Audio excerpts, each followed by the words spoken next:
Greetings and salutations all. Welcome to episode 4 of Lydia's Library. In today's episode, I will be sharing excerpts from and my commentary, for what it's worth, concerning A Confession. A Confession was written by Leo Tolstoy in 1879 to 1880. And I had heard of Leo Tolstoy before, so far as, some of his very well-known works. He's really quite a prolific author. War and Peace, I think, is probably the most famous, which probably everyone has heard about. I haven't read it, but now it's definitely on my list. Also, Anna Karenina, and Resurrection was his last work. The Kingdom of God is Within You is how I was first exposed to Tolstoy, but I started with A Confession because The Kingdom of God is Within You was written after Confession and made reference to it, so I thought, well, let me go ahead and start with that one, and then I'll read The Kingdom of God is Within You. So that'll probably be my next book, and I may do an episode on that one as well. We'll just have to see, because I think it's pretty lengthy, so it might be more than I typically like to share the shorter books and get you interested, and then you can dive in more to an author if you like them. So let's start with maybe a little bit of background on Leo Tolstoy, the author, and then we'll get right into some excerpts and thoughts on this book, which spoiler alert, I really liked it. Leo Tolstoy was a Russian author. As I mentioned, some of his famous works here, War and Peace, Anna Karenina, The Death of Ivan Ilyich, and still ranks among the world's top writers. Leo Tolstoy was born in Tula Province, Russia in the 1860s. I'm just reading this off of biography.com, by the way. Basically, he was born into a very wealthy family. He served in the army during the Crimean War, I believe. And yeah, I'm just skipping past some of his early life here. And yeah, so let's talk a little bit about his early publications. During quiet periods while Tolstoy was a junker in the army, he worked on an autobiographical story called Childhood. In it, he wrote of his fondest childhood memories. In 1852, Tolstoy submitted the sketch to The Contemporary, the most popular journal of the time. The story was eagerly accepted and became Tolstoy's very first published work. Down here. Yeah, once the Crimean War ended and Tolstoy left the army, he returned to Russia. Back home, the burgeoning author found himself in high demand on the St. Petersburg literary scene. Stubborn and arrogant, Tolstoy refused to ally himself with any particular intellectual school of thought, declaring himself an anarchist. He made off to Paris in 1857. Once there, he gambled away all of his money and was forced to return home to Russia. He also managed to publish Youth, the third part of his autobiographical trilogy, in 1857. Then they talk about his major novels, which we've kind of mentioned already. And this is something I'm very interested in, religious conversion. Despite the success of Anna Karenina, following the novel's completion, Tolstoy suffered a spiritual crisis and grew depressed. Struggling to uncover the meaning of life, Tolstoy first went to the Russian Orthodox Church, but did not find the answers he sought there. He came to believe that Christian churches were corrupt, and in lieu of organized religion developed his own beliefs. He decided to express those beliefs by founding a new publication called The Mediator in 1883. This ad keeps popping up here, sorry, trying to get rid of that. As a consequence of espousing his unconventional and therefore controversial spiritual beliefs, Tolstoy was ousted by the Russian Orthodox Church. He was even watched by the secret police. When Tolstoy's new beliefs prompted his desire to give away his money, his wife strongly objected. I can imagine so. The disagreement put a strain on the couple's marriage until Tolstoy begrudgingly agreed to a compromise. He conceded to granting his wife the copyrights and presumably the royalties to all his writing predating 1881. So, yeah, I think that's probably the most pertinent section of his biography. Certainly you could read through the whole thing. There's also obviously a lot of information on Wikipedia, but I think that'll do for our purposes today. So lastly, before I get into the first excerpt here, I just want to share this blurb I found online, A Confession of Faith from My Religion. I believe in God, who for me is spirit, love, the principle of all things. I believe that God is in me as I am in him. I believe that the true welfare of man consists in fulfilling the will of God. I believe that from the fulfillment of the will of God there can follow nothing but that which is good for me and for all men. I believe that the will of God is that every man should love his fellow men and should act toward others as he desires that they should act toward him. I believe that the reason of life is for each of us simply to grow in love. I believe that this growth in love will contribute more than any other force to establish the kingdom of God on earth, to replace a social life in which division, falsehood, and violence are all powerful with a new order in which humanity, truth, and brotherhood will reign. So I think that's just beautiful, and kind of puts you in the mindset of the author. So without further ado, about 5 minutes in, so not too bad for a brief intro. I'm going to go ahead and dive into this. Now, I'm going to skip over most of the beginning of the work, just because it kind of just sets up, where he, his struggle, and some of his background in life. Not that it's not wonderful to read, I just want to get to more of the juicy parts and some of my favorite portions, which are a little bit further along. The premise of the book is really Leo Tolstoy's struggle with the meaning of life, what's the purpose behind it, and he goes through a series of rationalizations and applies reason as to what is life and why one should continue it. So it kind of is the whole setup in the beginning. He really tries to attack it through science, through philosophy, and finds that neither can answer this question to his satisfaction, or at least the tools of both are not those that would allow you to reach this, because it's beyond the sphere of these two fields. So I'm just going to kind of, read, this is, let's see what chapter this is at the end of, about halfway through. Yeah, this is chapter, or section 6, I guess you could say the end. These are the direct replies that human wisdom gives when it replies to life's question. The life of the body, and this is a quotation he uses, the life of the body is an evil and a lie, therefore the destruction of the life of the body is a blessing, and we should desire it, says Socrates. Life is that which should not be, and evil and the passage into nothingness is the only good in life, says Schopenhauer. All that is in the world, folly and wisdom and riches and poverty and mirth and grief, is vanity and emptiness. Man dies and nothing is left of him, and that is stupid, says Solomon. To life in the consciousness of the inevitability of suffering, of becoming enfeebled, of old age, and of death is impossible. We must free ourselves from life, from all possible life, says Buddha. And what these strong minds said has been said and thought and felt by millions upon millions of people like them, and I have thought it and felt it. So my wandering among the sciences, far from freeing me from my despair, only strengthened it. One kind of knowledge did not reply to life's question. The other kind replied directly, confirming my despair, indicating not that the result at which I had arrived was the fruit of error or of a diseased state of my mind, but on the contrary, that I had thought correctly, and that my thoughts coincided with the conclusions of the most powerful of human minds. It is no good deceiving oneself. It is all vanity. Happy is he who has not been born. Death is better than life, and one must free oneself from life.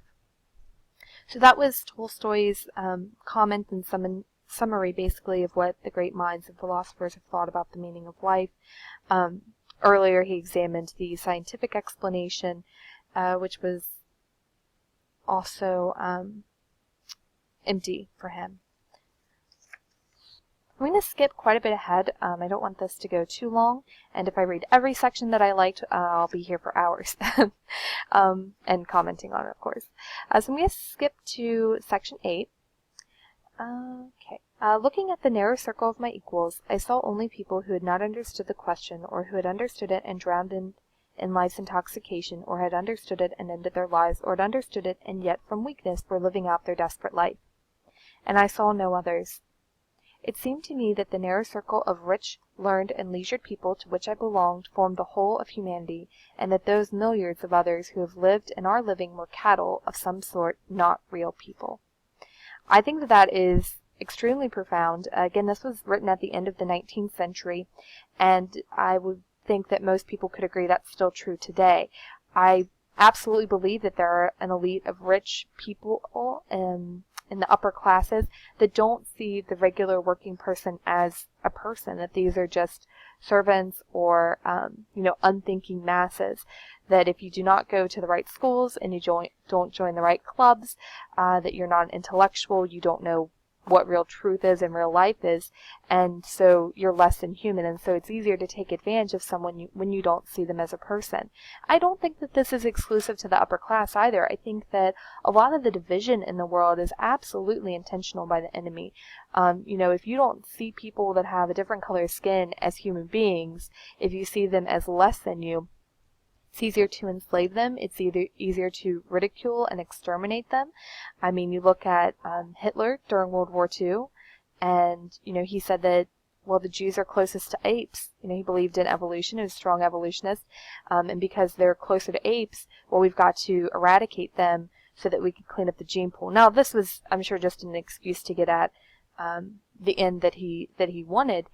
But it's still, it shows the same idea that you can't just kill a person. They have to be less than a person. It's hard to kill a human being. It's not as hard to kill an animal. And I think that's exactly what they're doing here. They're saying, yeah, these people are just cattle. They're sheeple. And even I've heard, in the truth community that they refer to people who aren't, quote unquote awake, whatever that means, as sheep. And I refer to myself as a sheep, but I'm a sheep of Christ. I think we're talking about different sheep, right? And I'm okay with being called that kind of sheep. But I don't like that. I really think it's demeaning, and it's easy to think that those people have less value when, in fact, they do not. They have just as much value as everyone else. Yeah, and I'll also say, and this is kind of a tangent, but I'm going to go ahead and say it because it occurs to me. I think that there's also a real problem with not seeing those who have handicaps as human beings, that thinking, if I'm pregnant and my child has Down syndrome, that, oh, well, it's understandable that we don't have that child because they won't have a full life. It's not like they're a full person. And I think that line of thinking is so dangerous and so wrong that, when you know someone who has a child with a handicap, a lot of times that child, though it's difficult, I mean, no one would say it's not a struggle, but that child brings more joy and beauty and happiness to their life than maybe other children that they have that do not have any kind of deficiencies. So yeah, I think that this manifests in a lot of different ways. This is just one example. And I am really trying to look at people the way that God looks at them and to love them as, ill-equipped as I am, to love them as God loves them. Because in God's eyes, everyone is a human being. Everyone has value. Everyone is worth saving. Everyone has a purpose and is beautiful, in the eyes of the Creator. It's only when you reject your purpose and turn away from the Creator that your life, for you will be, less fruitful spiritually, and you have less pleasure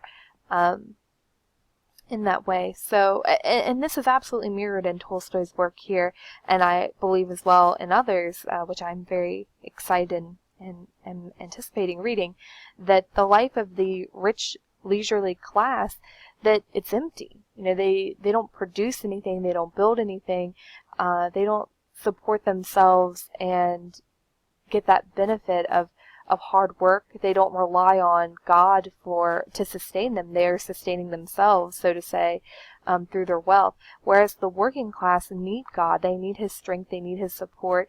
He's absolutely necessary to their existence and to their motivation to continue to live a life that is difficult. And I would also say that I have to say I'm guilty of living a very leisured life. I mean, I'm not particularly wealthy, but in America in general and most civilized countries, I mean, I don't have to farm myself. I go to the grocery store. I've never built a house or something like that. And my whole journey over the last year has really brought me to a place where these are the things that I value more than anything else now. I mean, if you've seen my gardening videos, I'm trying my hand at that. I'm very excited to eat something that I grew. Though I did buy the plants and plant the plants, I didn't grow them from seed. So maybe next year we'll try from seedlings. but even so, I put quite a bit of work in that, and I'm proud of it.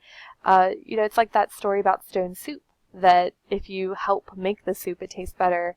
It tastes just as good as the soup someone else makes you, even if your soup really objectively is not as good. But this is quite a tirade I'm going on here, but that's why I love this book and a lot of the other books that I read, because they really make you think.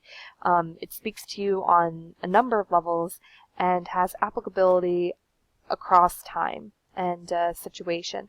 So I myself am trying to not be a leisurely class. I want to not so much be self-reliant, but be more in touch with how reliant I am on God. That when I plant something outside, I'm relying on God to provide the rain. I'm relying on God to provide the sunshine. And when I buy from the grocery store, I'm a step away from that. I don't see the farmer. I don't see the farm. I certainly don't see the sky and above the crops. I don't see any of that.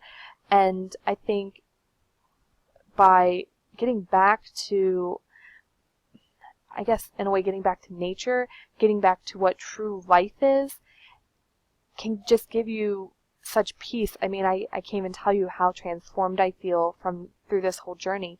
And it's wonderful. So, I'm hoping that I have some plans over the next 2 years, that I want to be almost completely off grid. I want to live more authentically. And that is Tolstoy's story too, that at the end of his life, he wanted to give away his money. He wanted to become a peasant. He wanted to live what a true life was and not have this emptiness.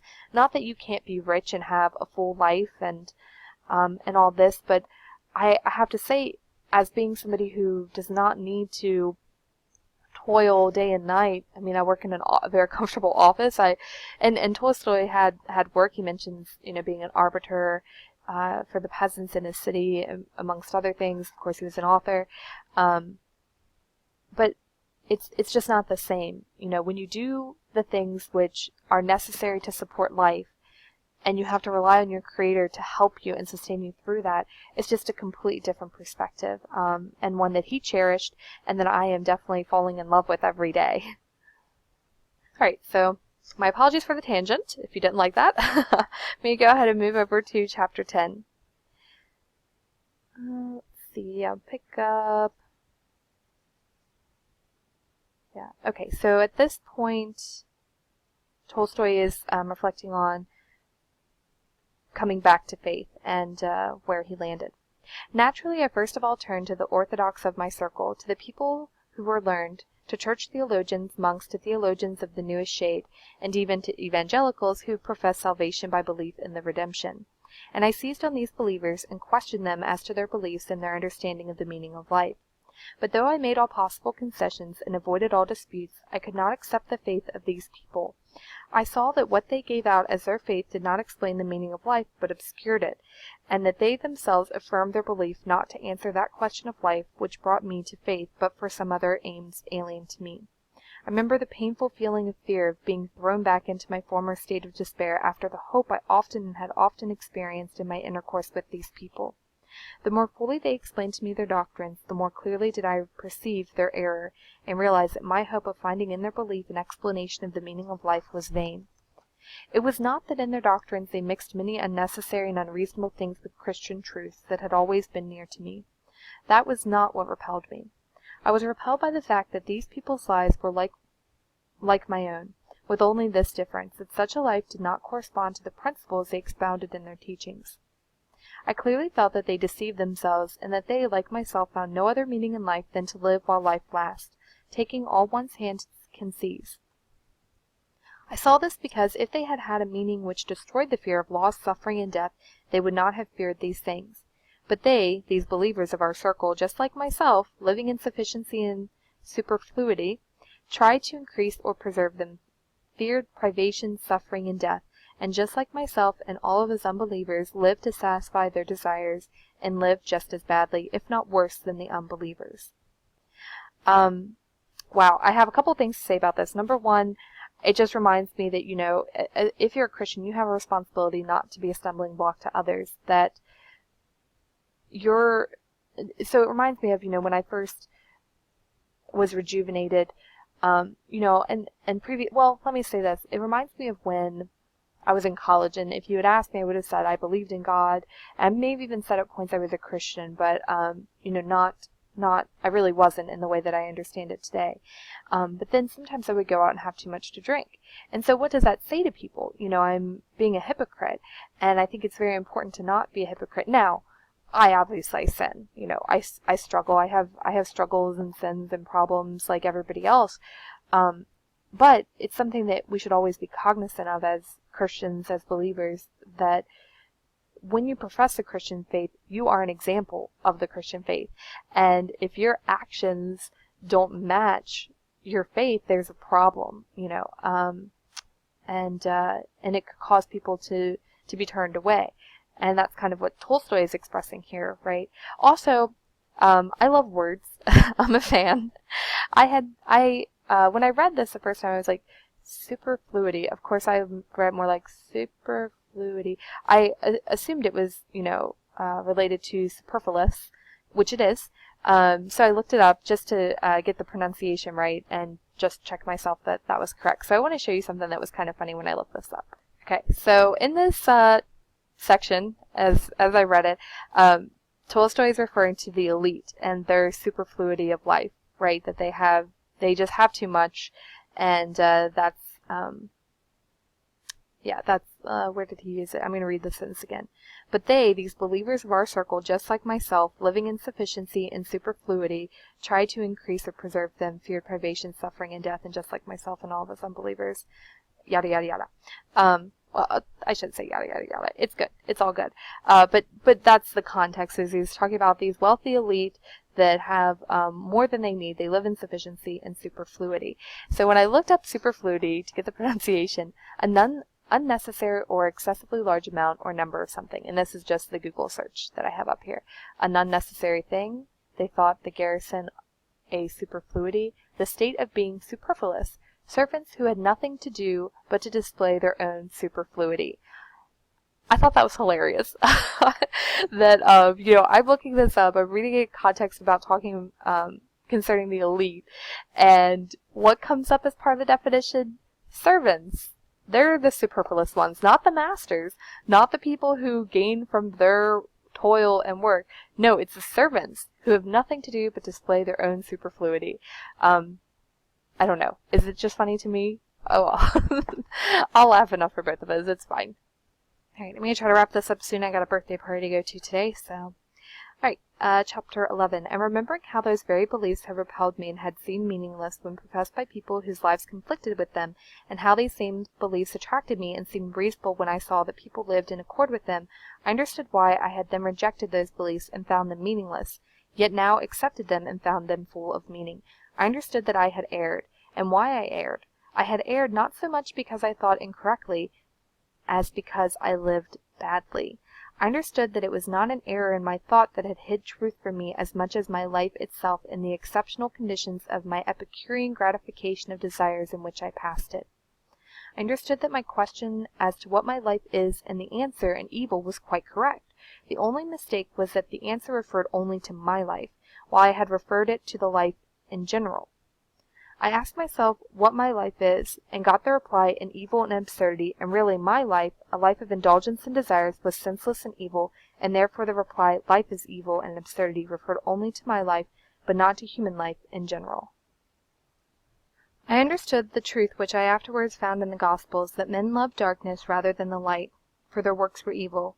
For every one that doeth ill hateth the light, and cometh not to the light, lest his work should be reproved. I perceive that to understand the meaning of life, it is necessary first that life should not be meaningless and evil. Then we can apply reason to explain it. I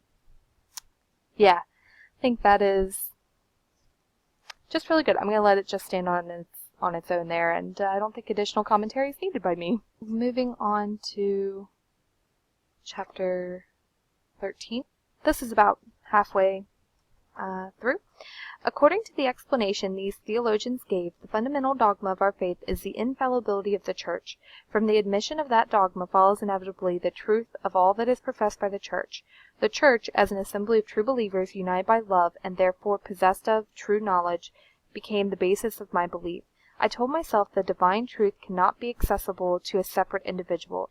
It is revealed only to the whole assembly of people united by love. To attain truth one must not separate, and in order not to separate one must love and must endure things one may not agree with. So here's talking about some of the rituals and ceremonies of the Russian Orthodox Church, and other churches as well that he didn't agree with and didn't find meaning in. But when he talks about the infallibility of the church, I think he's specifically referring to the Russian Orthodox Church, but I think this could be applied to others as well. Okay, continuing on, truth reveals itself in love, and if you do not submit to the rights of the church, you transgress against love. And by transgressing against love, you deprive yourself of the possibility of recognizing the truth. I did not then see the sophistry contained in this argument. I did not see that union in love may give the greatest love, but certainly cannot give us divine truth expressed in the definite words of the Nicene Creed. I also did not perceive that love cannot make a certain expression of truth an obligatory condition of union. I did not then see these mistakes in the argument, and thanks to it was able to accept and perform all the rites of the Orthodox Church without understanding most of them. I then tried with all strength of my soul to avoid all arguments and contradictions, and tried to explain as reasonably as possible the church statements I encountered. Okay, so I think maybe just one or two more sections here. So in this section that I'll be reading from Tolstoy, this is from chapter 15, talks about the problem with the factionalization of the different religions and not being able to find common ground, and what that means, and that, you know, in the end it actually sabotages itself, that we should be united. And yeah, so I'm going to read this section. So what he's doing is he's presenting to these theologians and priests and bishops the idea that can we not just say, you know, we agree on the things that really matter concerning salvation, and can we not just go on from there and say, you know, you believe, and so I'll go ahead and quote here. Now with the Catholics we cannot say you believe in, actually let me go back a little bit here. Okay. Can we not go further along a path like the one we are following with the old believers? They emphasize the fact that they have a differently shaped cross and different alleluias and a different procession around the altar. We reply, you believe in the Nicene Creed and the 7 sacraments, and so do we. Let us hold to that, and in other matters do as you please. We have united with them by placing the essentials of faith above the inessentials. Now with the Catholics can we not say, you believe in so-and-so, and in so-and-so, which are the chief things, and as for the filioque clause in the Pope, do as you please. Can we not say the same to the Protestants, uniting with them in what is important? My interlocutor agreed with my thoughts, but told me that such conceptions would bring reproach to the spiritual authorities for deserting the faith of our forefathers, and this would produce a schism. And the vocation of the spiritual authorities is to safeguard in all its purity the Greco-Russian Orthodox faith inherited from our forefathers. And I understood it all. I am seeking of faith the power of life, and they are seeking the best way to fulfill in the eyes of man certain human obligations, and fulfilling these human affairs, they fulfill them in a human way. I think that is pretty amazing. I think it is still a struggle for believers today. First, you know, we would have to say, well, what are the essentials of the faith? And then can we accept things from other denominations? Are they in opposition to the faith? And if they're not in opposition to the faith, if they believe the same core doctrine, then could we not accept them? And man, I think that is a difficult question, really, because I think about things like, you know, no offense to anyone, but, you know, I don't know how I don't really have a denomination. I mean, I don't know, I haven't really found a church necessarily. I've gone to some churches, but I don't know. This is not about me, but so I'm not going to go into it too much, but let's just to say that I'm not Catholic, and I've never grown up Catholic. Obviously, I couldn't pronounce that clause. I don't even know what that is. So, in the Catholic faith, as I understand it, there are prayers that are directed to Mary, and she's held, you know, in kind of a high stature, and there are statues that I see of of Mary and of the saints and praying to the saints. And to me, from the outside, not knowing terribly much about it, but from the outside, it appears a little bit like idolatry. And that's just my opinion of it. I don't think that we should pray to statues. And I don't think that Mary is anything. I mean, she carried Christ, but she's not a saint. She's not an apostle. So I think I don't understand why people are praying to her, but I think that it's a replacement for pagan mother worship. That's just me. Now, could I say to a Catholic, well, you believe that Christ died on the cross for the forgiveness of all sins, and that salvation is through him and not through works. You believe in the Father, Son, and Holy Spirit, 3 in 1. And so can we not just agree on that and move on? And to me, in a way, I think, yeah, I because it's not for me to place judgment on somebody else and say whether you are a real believer or not. But at the same time, I do see a danger in saying, well, we agree about, that God is love, and therefore we're all fine, and you can do as you please, and I'll do as I please. I mean, I don't know. Maybe I should have probably thought about this more before I started talking. I don't know. I just think there is a line there. I mean, when I look at the Protestant faith, because I've been to different Protestant churches, so I can really only speak to what I know. I've been to a Methodist church, I've been to Baptist church, I've been to Pentecostal churches, and to me, they do have some differences. You can't wear pants if you're a girl in a Pentecostal church, all right? You can't wear makeup, and if you're in a Baptist church, hey, no drinking or dancing. And if you're in a Methodist church, it's kind of like Catholic light, But basically, they believe a lot of the same things. So I don't know. It's not for me to be the decider of what is okay and what isn't okay as far as calling yourself a Christian. But I do think that there are some differences that need to be pointed out so that we are not led astray and hold each other, in love and knowledge and truth. But I'm not a pastor. I'm really just getting into my journey, and these are just my thoughts on it. So yeah, take them for what it's worth. Wow, this is really getting long. Sorry. Right, I'm going to end with this. There's also an epilogue, which is really good, but this is already over 30 minutes, so I can't carry on forever. Okay, so this is the last chapter, chapter 16. And let's see. But where did the truth and where did the falsehood come from? Both the falsehood and the truth were contained in the so-called holy tradition and in the scriptures. Both the falsehood and the truth have been handed down by what is called the church. And whether I liked or not, I was brought to the study and investigation of these writings and traditions, which till now I had been so afraid to investigate, and I turned to the examination of that same theology which I had once rejected with such contempt as unnecessary. Formerly it seemed to me a series of unnecessary absurdities, when on all sides I was surrounded by manifestations of life which seemed to me clear and full of sense.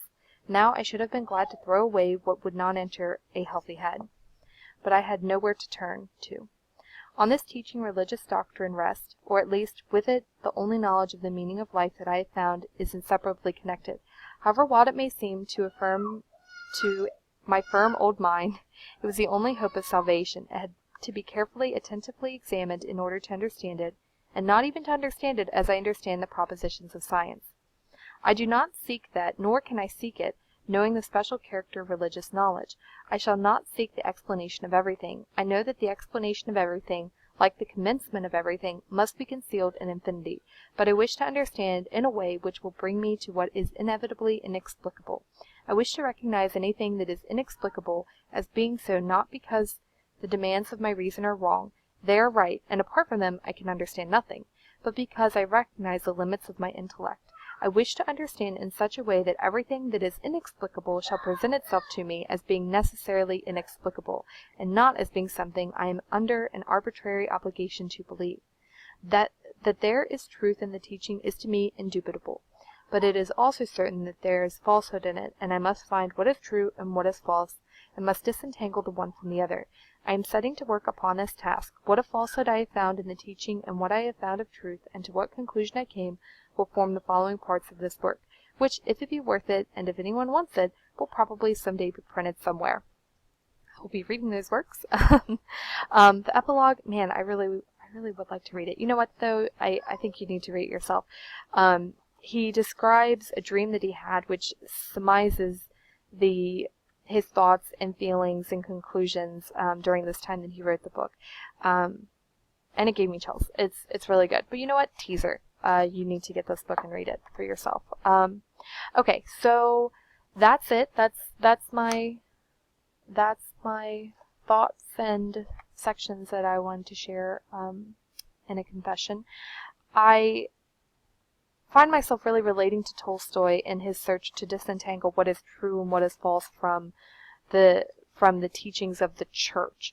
Not necessarily from the scriptures, but from the teachings of the church, and to cling fast to that which is good and right and true. Yeah, so, I mean, what can I say? I think this is perfect timing for me to run across this, and I'm very happy to have. So thanks for watching. Sorry, my son is getting all excited because we're getting ready to go. Thanks for watching. Until next time, God bless.